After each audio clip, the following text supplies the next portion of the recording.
Travel and Things in association with Sun Destinations, iconic destinations with amazing experiences, present In Conversation With.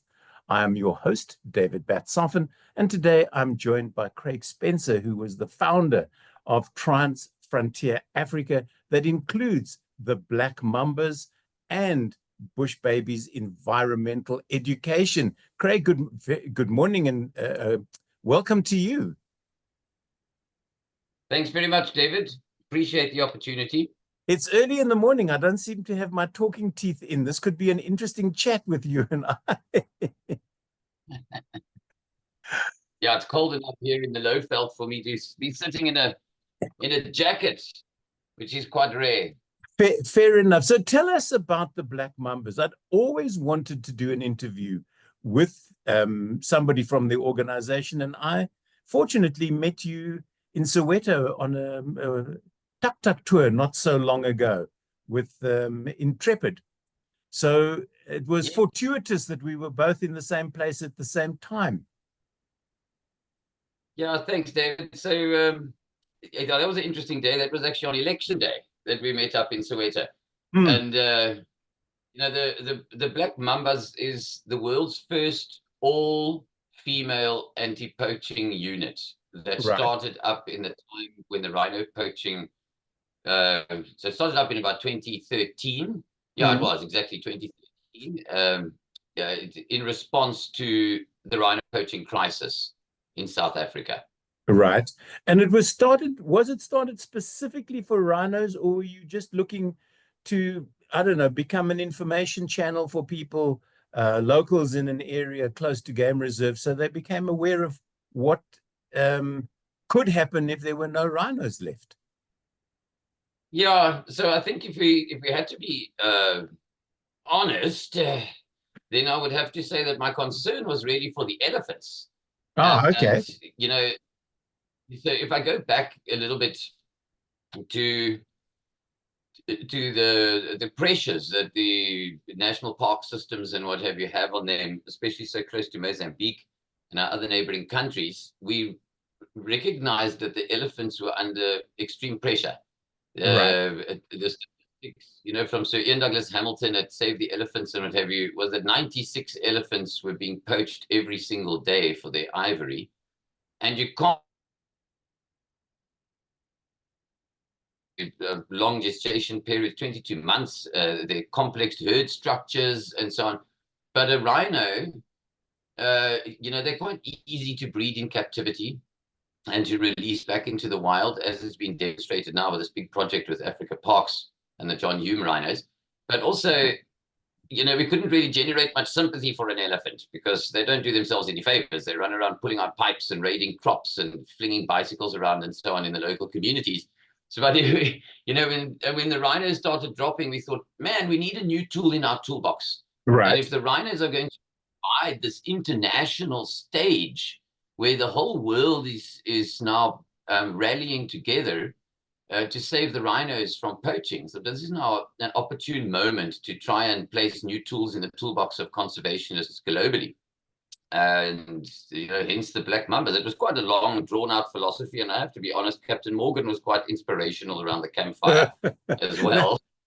For people who are watching this and going, who is this Captain Morgan of which he speaks? It is a David, Captain Morgan has been a great inspiration to us on cold nights and on warm nights, you know, when we run out of good ideas. Because let's be honest, conservation hasn't really moved on in its philosophy. You know, it's and I always it's philosophical. We have scientists and we have great technologies and so on. Those are just tools in our toolbox to help us implement this philosophy of conservation. And, you know, that's the way I see it. And when it comes to anti-poaching, it's not unique. It's been going on for centuries, and it's not a uniquely African problem or South African problem even, you know. I mean, you go back to Robin Hood's time, where we were taught as kids that Robin Hood was the hero, stealing from the Sherwood Forest, you know, and giving to the poor. And that's the kind of mentality that we were facing, and we've allowed that to foster. And we jump around in our old army uniforms and dust off our old rusty firearms and try and shoot the problem away. And it's had such mild success over the years that we thought we need something new. So we consulted with Captain Morgan, and we came up with this idea that, we needed a totally new approach. And we're lucky in Transfrontier Africa. I've got some well-educated directors, Dr. Tom Tochterman, and I, and a few others, Paul Gosmer from Denmark and so on. We sat around the campfire and said, how do we invest now so that it's a multi-generational return on that investment? Because we can't do this forever. Right. But now young women. Explain to me, you've gone there before I could.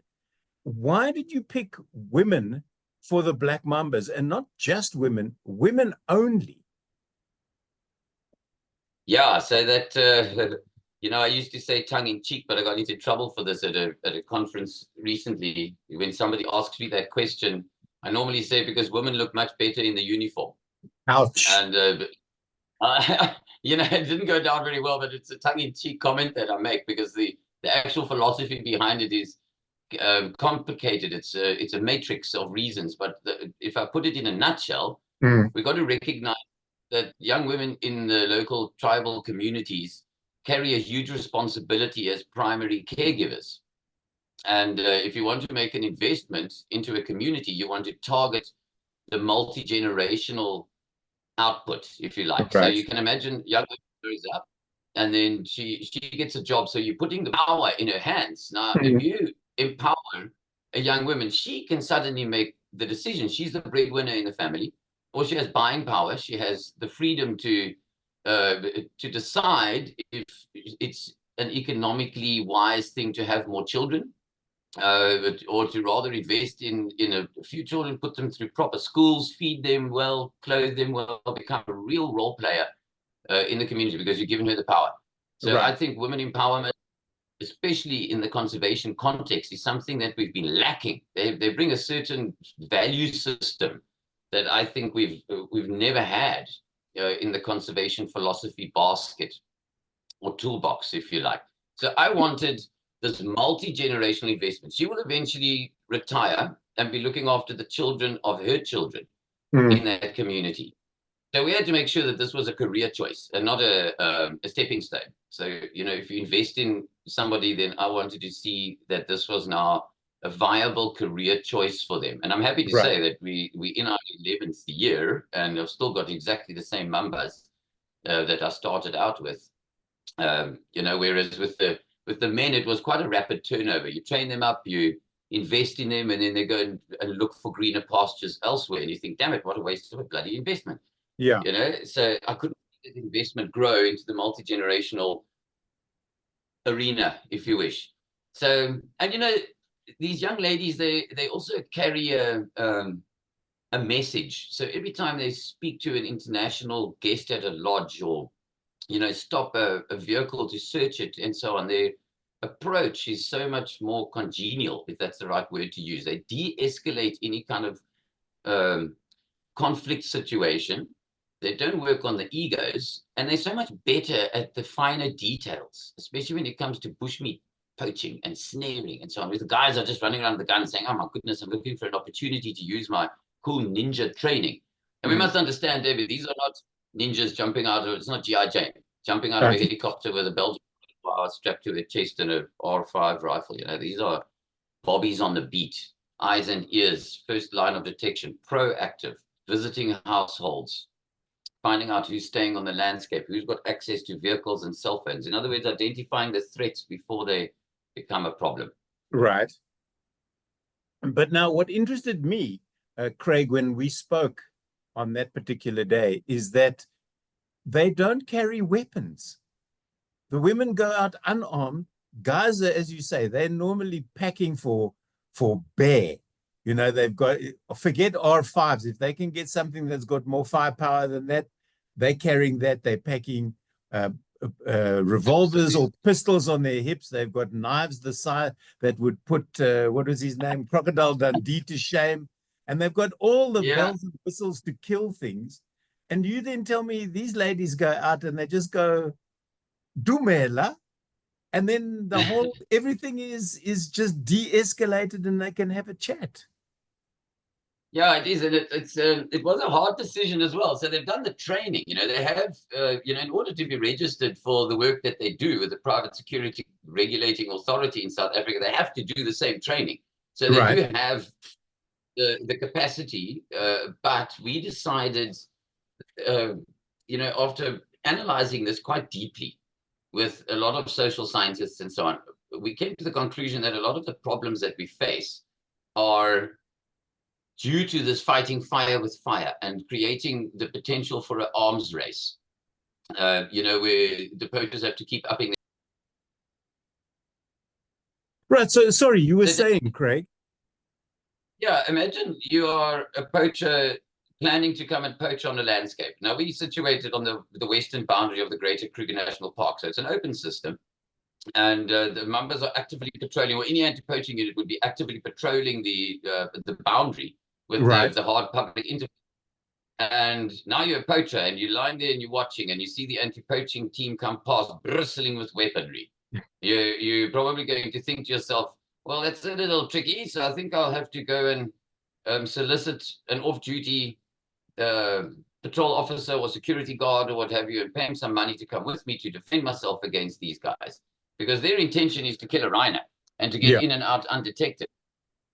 So now they'll lie there. Now, this is all hypothetical, of course, but they'll lie there and they'll see an unarmed group of ladies come past, and they'll say, well, I don't really have to worry about defending myself against those people. So already the conflict is reduced, or the need for a new business plan for a poacher has been thwarted, But I'm only laughing because you talk about a business plan for a poacher, but I'm sure they must have one. For sure. Even if it's not written on paper. Yeah. And they are creatures of habit. And we didn't want them to be going to the off-duty police officer and saying, bring your pump-action shotgun or your 9mm pistol home tonight, and we'll pay you 10,000 Rand, and you come with us and defend us against these crazies. And then imagine you do use your weapon in the line of duty, where the safety for somebody, if that happens in Europe or in North America, you get a box of chocolates and a rose on your pillow and a fluffy teddy bear, and you can rock backwards and forwards in the corner crying to your mommy. But here, you either back on duty or you go to jail and you're arrested for murder or attempted murder and so on. And now there's a young woman who's married, she's got children and so on. I don't want that psychological burden on anyone. It's unfair. And the last reason, David, the thing about guns is that it changes your personality. You feel braver, and you're no longer relying on your senses and your ability. We are a conflict avoidant species. That's how we've managed to form our societies and so on. And imagine now, I'm asking these young women, or even if it was young men, to come onto the landscape and protect wildlife from the same people in their villages. They have to put their children in the same schools, they have to shop in the same shops, and they have to catch the same public transport, etc., as the poachers and the poachers' families do. So it would be very rude and unfair of me to expect them to shoot at their uncles and aunties and whatever, coming in to. And it's a passive way. And I'm not saying it's a one glove fits all scenario, and we do have armed backup for them, but it's like, if I put it on an X and Y axis, the expenditure in the past and all the resources was going into the armed response group. Right. I had 26 armed guards, and all the helicopter fuel and, that approach was costing millions every year. We shifted it all the way down so that the unarmed passive approach is now receiving all the input, the financial input and so on. And the armed guards are three. There's three, and they're on duty playing cards, waiting for the bell to ring so that they can rush out and go, it's time to use weaponry. Yes. Hooray! So tell me about the process, or how you go about choosing somebody to become a Black Mamba. Do you start at the school level? How do you train them? And is it a career choice that more and more young women are wanting to make because they see the success of their peers? Yes. David, good questions. The recruitment process is critical because you must know that the people that you choose, they have to all complete the training. You can't interrupt a training course because two fall off or resign or what have you, and then you have to start again and recruit another two. So we start with the tribal authority and we get their consent. They will agree on the advertisements. We will jointly hold the interviews, draft the short lists. So everything is coming through the tribal authority. And then the chief will have the privilege, if you like to call it that, of phoning those families and saying, your daughter has been selected to join the Black Mamba Anti-Poaching. It's not coming from me. It's not coming from the staff of Transfrontier Africa. It's coming from the tribal authority. Right. So it's a integrated approach, if you wish. And then the training, so we'll have them for the first few weeks because there's a big difference between training guys and training girls. The girls don't know how to hold a walkie-talkie. They haven't been playing as children, as copy 10-4, watching all the cop shows on TV and so on. So the training and the marching left, right, and all that kind of thing, it's tricky. But then once they get to a point where we feel comfortable to send them to an external service provider, and there's plenty of them, these private security companies out there, then we will send them. And they'll be subjected to the same as everybody else.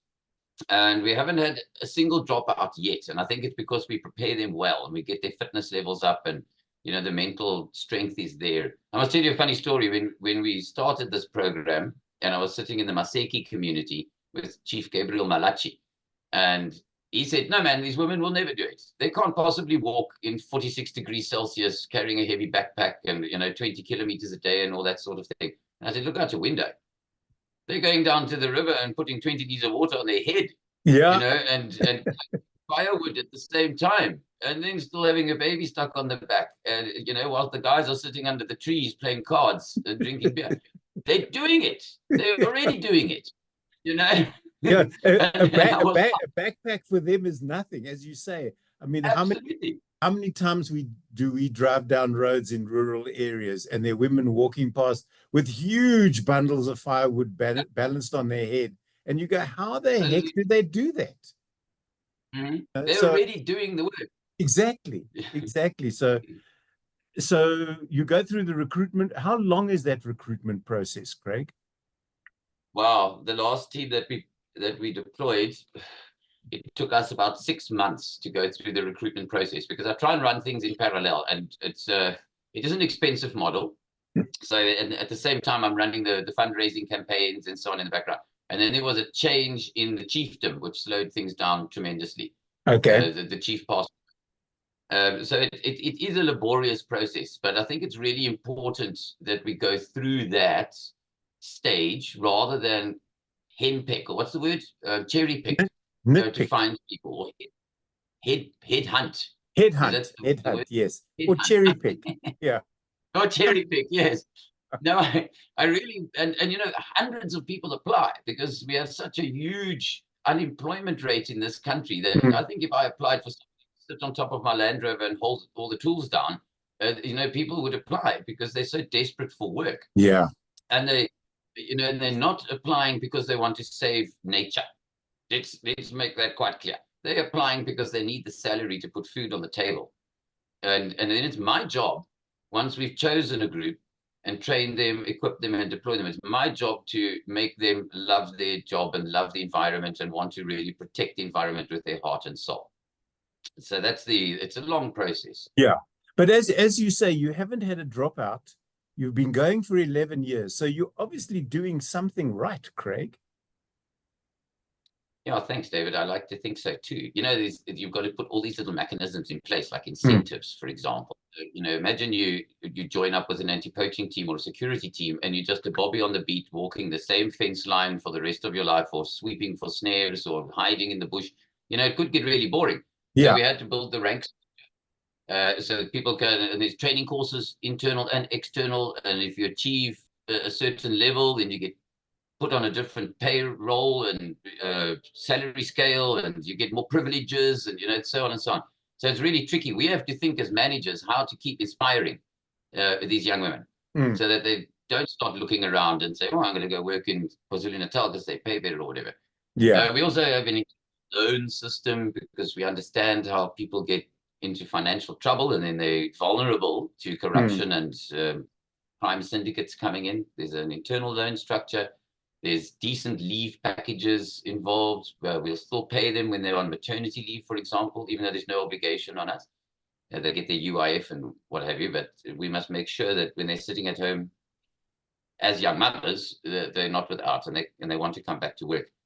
Their sleeping quarters accommodation, the picket sites where we deploy them, they all got access to Wi-Fi. Very controversial because people will say they're giving information out to the poachers and so on. But they're mothers. They must keep in touch with their children. Yeah.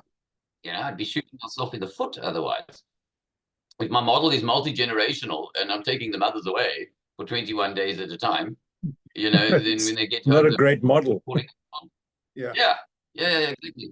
So we have family days and the kids come and join them at the pickets and they'll go on game drives whilst the mothers are on patrols and whatever. We have to recognize that, you know, there's no value in taking or no victory in taking a young woman out of the community and training her up to do the same.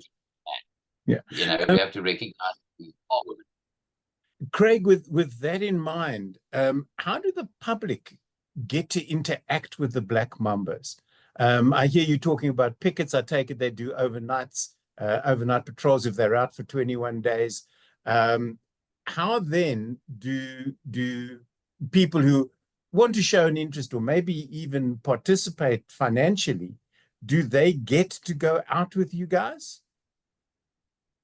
Yeah, David, thanks for that question. We have a little bush camp that the management authority of this section of the park has granted us. So we can sleep 10 people comfortably in the bush camp. And if you go onto the website of that transfrontierafrica.org, you'll see there's pictures and all kinds of things. And we encourage people to join by staying in the bush camp. I'm not sure what it costs, but it's not very expensive. And you'll get fed and you go out with the management teams and the Black Mambas and so on. So you'll get a behind the scenes expose of what it takes to run a section of the Greater Kruger Park, including the Black Mambas Anti-Poaching and including the environmental education programs in the community. So it's hands-on. So it's a voluntourism approach. Oh, I like that, voluntourism. It's a word I've not heard before. Maybe it should be up there. Yeah, we should make it a big thing. You should indeed. Let's just go back. We're slowly running out of time. And this is always the unfortunate thing when I get interesting people like yourself to chat to. And I go, oh, no, I don't want this to end. Let's just talk a bit about bush babies and this environmental education. I take it this is aimed specifically at the younger generation to make them aware of what happens out in nature, so to speak. Absolutely. David, my favorite of all the projects that we run is this one here. Right. So it was one of the young Mambas that had a big interest in educating kids. Right. And she came to me and I knew nothing about this. You know, I know it's important because it's part of the model, but how do we do it? So she went into the community. She got permission from the tribal chiefs, and it started with 1 or 2 primary schools, and a little team of Mambas would go and talk to them about why it's important not to poach and blah, blah, blah. Yeah. And trying to change the value systems. And the next thing you know, after all these years, we now have 2,000 children, 10 primary schools, a full-time resource center, a full-time bush camp separate to the voluntourism bush camp where the kids go for their time. They go on tours in the Kruger Park and so on. There's 36 lesson plans integrated into the school curricula. Oh, that's wonderful. And food security. But here's the thing, David, if we want to achieve our goals, you know, I'm going to retire, the Mambas are going to retire, and then we're going to leave this huge gap. And where's the recruitment phase? Yeah. You know, so that's why this Bush Babies program is so critical. Those kids get fed every single day when they come to school, because that's the incentive for the parents to send their children and also for the children to go. To fix up classrooms. You know, those classrooms are over 50 degrees Celsius inside. We measured with a thermometer. Right. And so who's to learn? There's no stimulating materials on the walls. The teachers didn't even want to come to school because they didn't have a desk to sit at. Right. So first we had to make it a pleasant place to teach. Well, that's understandable. Stimulate. Yeah. It's I have to say this. I don't understand why NGOs are bailing the government out of their primary responsibilities in this country, you know. I have to This raise is money. yeah, yeah, you have, Government. but now with that in mind, they've taken the Minister of Education and made her the Minister of Defense. I want to know, are we only going to be defended 30% going forward?